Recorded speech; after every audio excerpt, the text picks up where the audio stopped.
Al-Ihsan. Nah, saya mau tanya, bagus gak itu nama? Bagus, tapi ada yang gerah. Nah, tahu-tahu gubernur sekarang minta ganti dengan welas asih. Saudara, kita nggak katakan welas asih itu jelek, tapi ada urusan apa Al-Ihsan diganti dengan welas asih?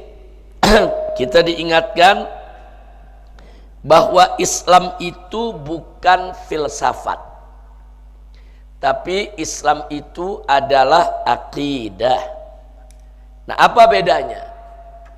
Kalau filsafat itu hasil pemikiran manusia, Islam bukan hasil pemikiran manusia. Islam bukan karangan Nabi Muhammad, bukan. Islam itu bersumber dari wahyu. Nah, sehingga dia merupakan akidah yang harus berakar dalam jiwa kita. Nah, karena itu tolong sekali lagi beda antara filsafat dengan akidah. Akidah itu lebih mendasar, lebih prinsip, lebih berakar, lebih kuat karena dia bersumber dari wahyu. Sedangkan filsafat dari akal manusia, hasil pikir seseorang. Ada filsafat Yunani, ada filsafat Romawi, ada filsafat Barat, ada filsafat Asia Timur, Hindu dan lain sebagainya. Nah, jadi sekali lagi Islam bukan filsafat, tapi Islam adalah akidah. Nah, begitu juga di sini dikatakan Islam itu bukan tsaqafah, tapi syariah. Nah, beda antara tsaqafah dengan syariah. Sama seperti tadi. Nah, syariah itu, saudara, sumbernya adalah wahyu, sumbernya Al-Quran dan As-Sunnah serta berbagai aneka rujukan hukum yang muktabar, syariah, aturan hukum, saudara.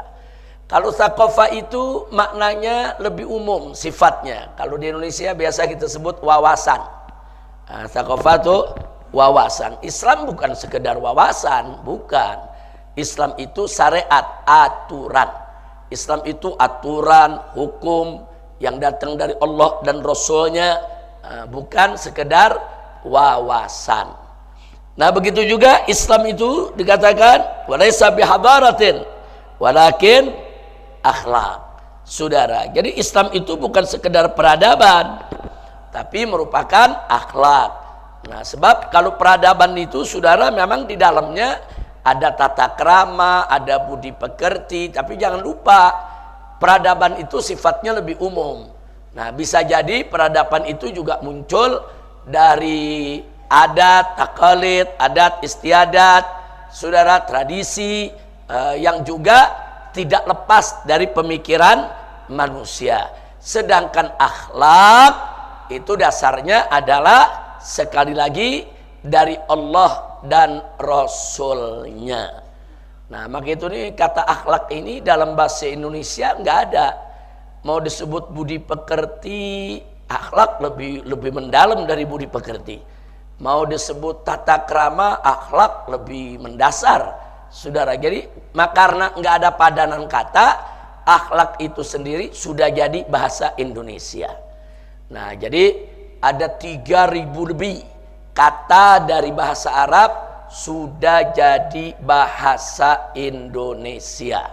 Saya ada membuat kamus kecil, yaitu kata serapan bahasa Arab dalam bahasa Indonesia. Lebih dari 3.000 kata yang kita gunakan sehari-hari yang berasal dari bahasa Arab.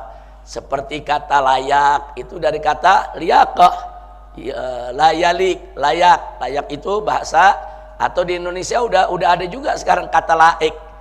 Layak, tidak layak, tidak laik. Layak dari bahasa Arab, laik dari bahasa Arab. Salju juga bahasa Arab. Bahasa Arabnya saljun. Nah, di sini disebut salju. Banyak sekali, saudara. Majelis permusawaratan rakyat. Majelisnya dari bahasa Arab. Permusawaratan, musyawarah dari bahasa Arab. Rakyat, ra'iyah juga dari bahasa Arab. Dewan perwakilan rakyat. Kata dewan, diwan dari bahasa Arab. Perwakilan juga kata wakil dari bahasa Arab. Kemudian rakyat, ra'iyah juga dari bahasa bahasa Arab. Bahasa Arab yang sudah menjadi bahasa Indonesia. Jadi di Indonesia kita nggak sebut bahasa Arab lagi, itu bahasa Indonesia. Jadi bahasa Indonesia ini fleksibel. Bahasa Indonesia ini makin lama makin kaya dengan kata. Kenapa? Karena bahasa Indonesia menyerap aneka ragam bahasa daerah dan juga bahasa luar. Nah, jadi ada bahasa-bahasa daerah, apakah itu bahasa Sunda, apakah itu bahasa Jawa, itu sudah jadi bahasa Indonesia. Jadi kalau kita buka Kamus Besar Bahasa Indonesia, di sana disebutin tuh, oh ini kata asalnya dari bahasa Sunda, ini kata asalnya dari bahasa Jawa. Jadi bahasa Jawa, bahasa Sunda banyak sekali kata-katanya sudah jadi bahasa Indonesia. Ada juga kata-kata dari bahasa Ambon, dari bahasa Aceh, sudah jadi bahasa Indonesia. Bahkan ada juga bahasa Arab masuk jadi bahasa daerah. Setelah jadi bahasa daerah, baru jadi bahasa Indonesia. Contohnya sikin, ya ikhwan. Sikin itu artinya pisau. Itu jadi bahasa Aceh. Orang Aceh bilangnya sikin. Nah sekarang di Kamus Besar Bahasa Indonesia ada ditulis sikin. Sikin itu artinya pisau, saudara. Nah di Kamus Besar Bahasa Indonesia ditulis sikin dalam kurung dari bahasa Aceh. Bahasa Indonesia bilangnya dari bahasa Aceh. Padahal bahasa Aceh sendiri dari bahasa Arab, kata sikin, ya ikhwan. Nah jadi sekali lagi banyak sekali bahasa daerah sudah jadi bahasa Indonesia. Begitu juga bahasa luar. Nah dulu bahasa Belanda banyak jadi bahasa Indonesia. Nah seperti apa? Seperti zonder atau sonder.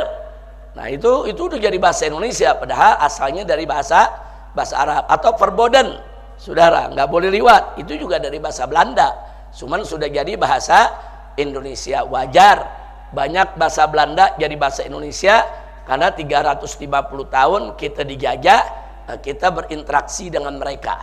Tapi di zaman terakhir ini yang banyak masuk jadi bahasa Indonesia adalah bahasa Inggris.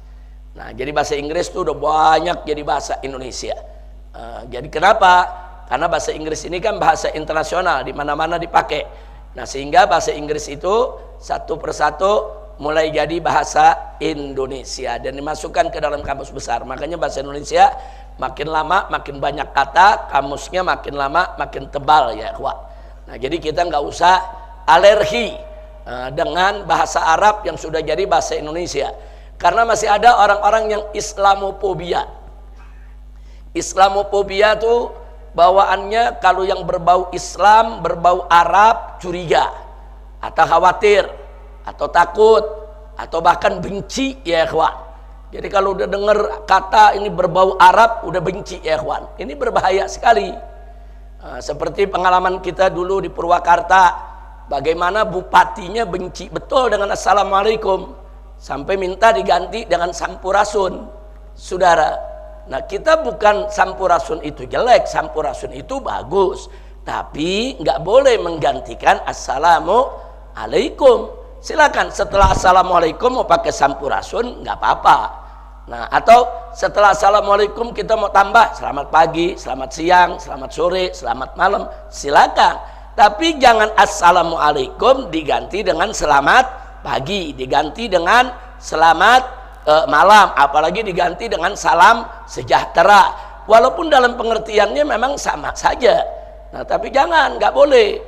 Nah tapi bagi orang-orang yang Islamophobia, benci betul kalau udah dengar Arab, Islam, benci betul, saudara. Nah ini berbahaya. Nah atau sekarang, saudara, kita lihat Gubernur Jawa Barat, ada rumah sakit umum daerah di Jawa Barat, namanya Rumah Sakit Umum Daerah Al-Ihsan. Nah kenapa dikasih nama Al-Ihsan? Karena dulu waktu bangunnya kerjasama Pemda dengan basis Badan Amil Zakat. Nah karena uangnya nih dari umat, dari infak, sodako, zakat, dibangunlah itu rumah sakit umum daerah. Jadi nggak sepenuhnya itu duit dari APBD, nggak sepenuhnya dari anggaran negara, emang dari infak dan sodako umat. Nah maka itu pengurus basis kompromi dengan Pemda dulu, ya udah kalau gitu kasih nama Al-Ihsan. Nah saya mau tanya, bagus gak itu nama? Bagus, tapi ada yang gerah. Nah tahu-tahu gubernur sekarang minta ganti dengan welas asih, saudara. Kita nggak katakan welas asih itu jelek, tapi ada urusan apa al-ihsan diganti dengan welas asih. Kalau gubernur mau bikin rumah sakit baru, kasih nama welas asih, silakan. Bikin rumah sakit baru, namanya rumah sakit Sampurasun, silakan. Bikin rumah sakit baru, namanya rumah sakit welas asih, silakan, saudara. Kenapa yang sudah ada uang dari bantuan umat kok diganti dari al-ihsan ke welas asih? Kenapa? Karena dia nggak suka tuh kata al-ihsan. Dianggap ini Arab ini. Ini bau Islam ini Arab. Kenapa mesti al-ihsan? Padahal ihsan itu sudah jadi bahasa Indonesia. Iman, Islam, ihsan itu bahasa Arab yang sudah jadi bahasa Indonesia. Saudara, oh tahu-tahu begitu ditanya wartawan dia ngeles, ini kan cuma sekedar ganti nama. Tunggu dulu, siapa bilang ganti nama itu enggak berimbas? Ganti nama itu berat, karena itu nanti menyangkut administrasi. Berarti pelangnya diganti, kop suratnya diganti, kop amplopnya diganti, stempelnya diganti. Bukan itu lagi, sertifikatnya juga diperbaiki, itu nama. Perizinannya juga namanya mesti diperbaiki lagi. Itu semua biaya. Nah, jadi jangan yang konyol-konyol lah. Nama al-ihsan diganti, kecuali kalau namanya jelek, saudara. Wah, ini namanya jelek nih. Umpamanya rumah sakit apa? Rumah sakit cebok umpamanya. Nah, ini kan jelek namanya, ganti sama rumah sakit welas asih. Saya mau tanya, rumah sakit al-ihsan bagus tidak? Ada urusan apa diganti welas asih ya, kawan? Nah, jadi ada aroma, nggak suka yang berbau Arab, berbau Islam. Nah, ini kita jauhkan. Sikap rasis semacam ini haram buat umat Islam ya, ikhwan. Haram. Karena memang beberapa waktu yang lalu sang gubernur ini terang-terangan dalam ceramahnya dia menyerang Islam. Jadi dianggap Islam ini agama pendatang, yang leluhurnya bukan leluhur bangsa Indonesia. Bangsa Indonesia punya leluhur sendiri, yang leluhurnya jauh lebih mulia daripada leluhur-leluhur yang menyebarkan agama Islam. Ini ngawur ini, saudara. Nah, jadi dia benci dengan Islam, dengan Arab, saudara, sehingga menumbuhkan sikap rasis. Dan saat ini dia kadang-kadang ceramah di mana-mana, saya difitnah, katanya saya benci Islam, saya difitnah, saya dilawan, katanya saya begini begitu. Bukan difitnah, fakta. Anda merubah Purwakarta dari kota santri jadi kota berhala. Berhalanya masih ada sampai sekarang. Nah, fakta. Anda mengganti assalamualaikum dengan sampurasun, bukan fitnah, fakta. Nah, kini juga fakta. Anda mau ganti kata ihsan dengan welas asih. Saudara, jangan apa namanya? Jangan kelewatan. Jangan nanti di Bandung ada juga rumah sakit Hasan Sadikin, diganti juga lagi nanti. Nah, itu kan Hasan kan juga bahasa Arab, Sadikin bahasa Arab. Itu kan nama tokoh Jawa Barat dulu. Hasan Sadikin itu dulu nama tokoh besar di Jawa Barat, diabadikan namanya jadi rumah sakit, saudara. Nah, terus bagaimana? Terus sekarang nanti kamar jenazah mau diganti jadi kamar layah begitu, atau kamar bangke. Astagfirullahaladzim. Jenazah bahasa Arab, saudara. Jadi nggak usah menanamkan atau mengaplikasikan dalam kehidupannya kebencian, sikap rasis, fasis terhadap sesuatu yang berbau Islam. Nah, ini yang perlu saya sampaikan ya, kawan. Nah, jadi silakan bikin rumah sakit yang banyak. Yang satu nama rumah sakit welas asih, yang satu rumah sakit apalah, dikasih nama, silakan. Yang sudah ada bantuan umat, duit dari umat, nggak usah dikutak-katik. Karena ganti nama aja, jangan kita bicara rumah sakit nih MS nih. Kalau besok ganti nama, ya berarti kan lambangnya ganti. Berarti tulisan-tulisan MS-nya diganti.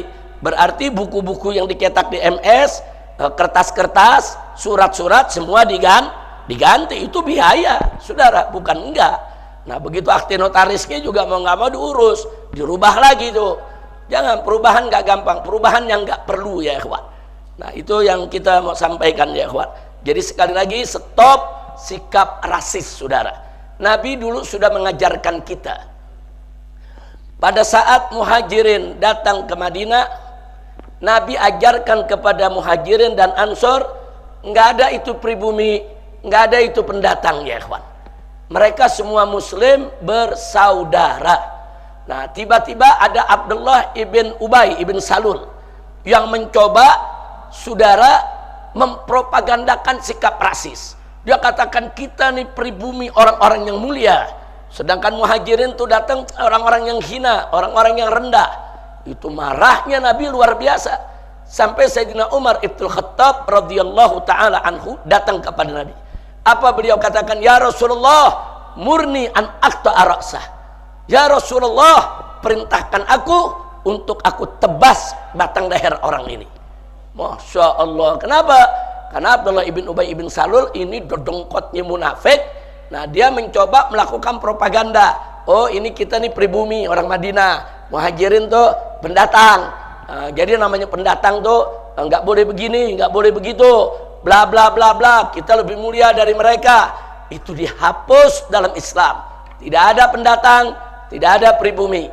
Yang ada kita semua bersaudara. Innamal mu'minuna ikhwatun, al muslimu akhul muslim. Itu yang kita pegang ya ikhwan. Selama kita muslim, kita semua bersaudara. Jadi istilah pribumi pendatang boleh digunakan, tapi jangan digunakan untuk propaganda jahiliyah. Boleh digunakan untuk sekedar pengenalan, tapi jangan digunakan saudara untuk melakukan propaganda rasis dan fasis. Na'udzubillah min dzalik. Hati-hati, karena di Indonesia ini mulai ada suku-suku saudara yang mengangkat persoalan rasis dan fasis. Nah, sehingga nanti ada suku lain yang tersinggung, saudara. Nggak boleh. Indonesia ini ada 300 suku lebih ya, ikhwan. Nah, semua suku punya kelebihan, semua suku punya keistimewaan. Silakan bangga dengan keistimewaan yang Allah berikan kepada mereka, tapi jangan sekali-kali merendahkan suku lain ya, ikhwan. Ingat, di Indonesia ada 300 suku. Nanti kalau satu suku ngebangga-banggain diri, ngerendahin suku lain marah, nanti suku yang menghina tersebut, yang ada di daerah tersebut bisa diusir ya ikhwan. Dan itu pernah terjadi di beberapa wilayah di Indonesia. Di Sambas, di Sampit, di Lampung, saudara. Bagaimana di Kalimantan, bentrok antara suku Dayak dengan suku Madura. Bagaimana di Lampung bentrok antara suku Lampung asli dengan suku Jawa yang dianggap pendatang ke sana. Nah, ini nggak boleh terjadi di negeri kita ya ikhwan. Nggak boleh. Masyarakat Sunda dari dulu terkenal dengan welas asihnya, ramahnya. Suku apa aja yang datang di wilayah Sunda diterima. Yang penting dia tidak merusak masyarakat Sunda. Betul? Oh, di Sunda suku apa aja ada ya ikhwan. Mau cari yang Batak ada, yang Aceh ada, yang Arab, yang Cina, yang India. Di tataran Sunda banyak orang-orang pendatang. Tapi karena memang masyarakat Sunda terkenal tata keramanya, welas asihnya, welcome terhadap tamunya, alhamdulillah. Mudah-mudahan. Jadi sekali lagi, jangan lagi ada tokoh siapapun yang coba-coba menyebarluaskan Islamofobia.